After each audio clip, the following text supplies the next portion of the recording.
Ryuutama, or Dragon Egg, is a tabletop RPG written by Atsuhiro Okada. It was published in Japan in 2007, and an English translation was released in 2015 after a successful Kickstarter. In a nutshell, Ryuutama is a travel-themed, rules-light, low-fantasy RPG that takes place in a world of mostly benign dragons and lighthearted experiences. It's worth addressing that not many tabletop RPGs, or as they're referred to in Japan, table talk RPGs, make it into the English language, but there is a vibrant little market for them in Japan. Here are a few fun factoids about TRPGs before diving into this review. Dungeons & Dragons does exist there in case you're wondering, but for many years it has been Call of Cthulhu which has dominated the greatest amount of interest. GMs and players heavily gravitate towards linear one-shots rather than campaign play, regardless of the game being played. Replays are a big seller, books that contain transcripts of game sessions. Ryuutama actually uses very short replay segments to review its rules. There are very few people translating Japanese TRPGs into English. The book presents its soft, cutesy fantasy setting as a sort of plug-and-play setting, meaning there are some features of the world that it suggests, but everything else is meant for the GM and the players to come up with. Alternatively, the GM could plug this game into their own published setting of choice, or their own homebrew world. Here are some of the setting features that the book does establish. Every PC in this world is expected to go on at least one long journey at some point in their lives. They may go on more than one journey, but either way, your PCs are partaking in one of these journeys at the table. The creation myth of the world is that it was created by 4 dragons, each representing or causing the 4 seasons.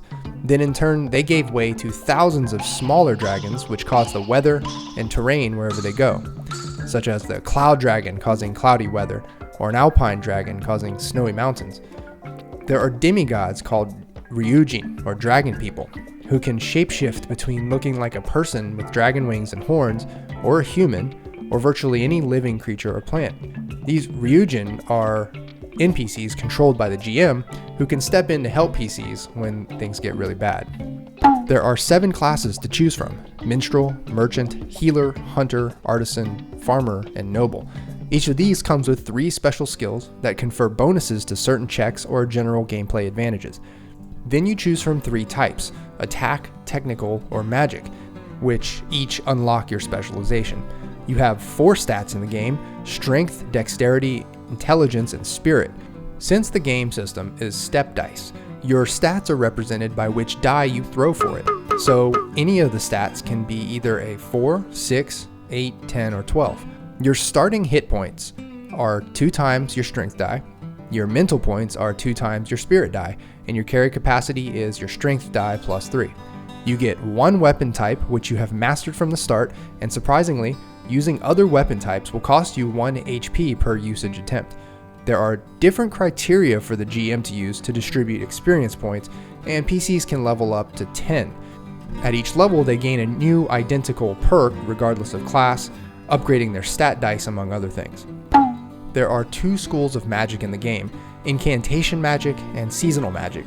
Both come in low, mid, and high level spells and rituals, about 9 of each. Considering that there are 4 seasons, there are a total of about 135 spells and rituals. Casting requires mental points, and rituals require an hour or more to perform. The theme across almost all of the spells is naturalistic. Magic users will find themselves summoning allergenic pollen, sunrises, cicada choruses, storms, and harvest moons. Checks in the game are done by adding a combination of 2 stats together in an attempt to roll at or over a target number. Since a stat is represented by 1 die type or another, you want larger numbered dice for a stat. For example, a difficult task would have a target of 9. Let's say it was to jump over a large gap. That would be a strength plus dexterity roll.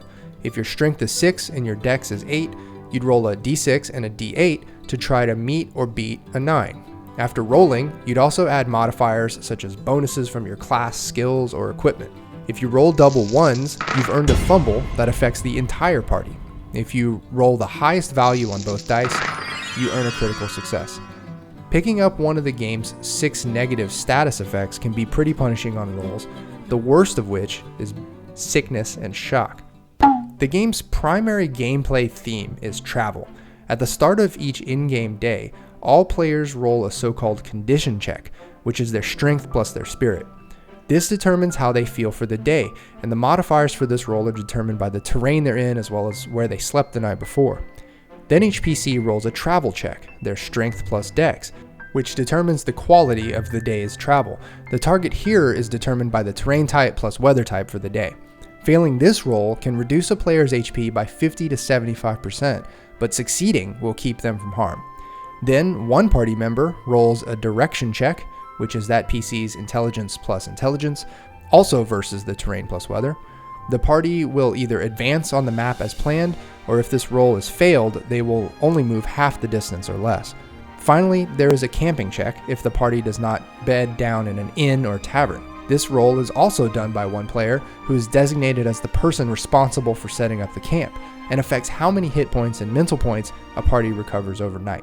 One thing to note about this part of the game is that the book asks you to flesh out each of these rolls with narrative and roleplay. If these journey checks are just simple dice rolls without any unpacking at the table, then the game would feel sparse and uneventful. Combat in Ryuutama is both simple and adds a fun element. Monsters and PCs square off in a meta space rather than a distance-based grid. In the combat space, there is a front area and a back area. You can spend one turn either attacking, defending, casting, sussing out, or moving between the two areas on your side. Initiative works just like in most RPGs, but the interesting main element in combat here are the objects. At the start of combat, the GM lists 5 or 10 objects that are placed in the area, and PCs are rewarded with +1 to their accuracy check for creatively using those objects in battle. So while spatial relation is greatly simplified in combat, there is a unique creative lever injected into each battle that rewards player creativity. Probably the most intriguing aspect of the game to me are the Ryujin, who are supposed to be demigod NPCs who can appear as almost any humanoid or smaller life form and are meant to help the party along. What's actually interesting about them is that they have named powers and hit points as well. The book wisely warns the GM to keep the spotlight off of the Ryujin, but also provides a system for leveling them up after each session. So Ryujin end up being a sort of strange metagame that GMs play with themselves. The book lists 73 monsters, 7 NPC types, and 5 levels of animals.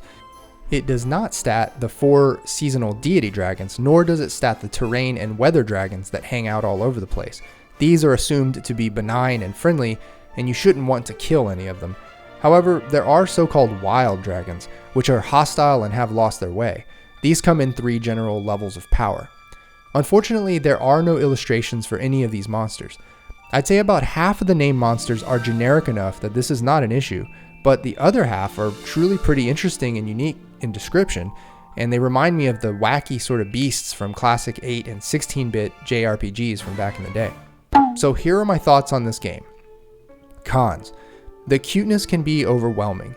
I was personally charmed by most of the art in this book, but I can see it being a hard sell to dungeon diving grognards and goblinoids of that ilk. Lots of heavy RP lifting is required to keep the travel rolls interesting.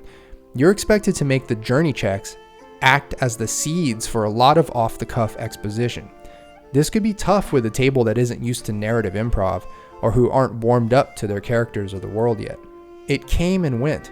It's been several years now since the English language release, and there's hardly any community for it.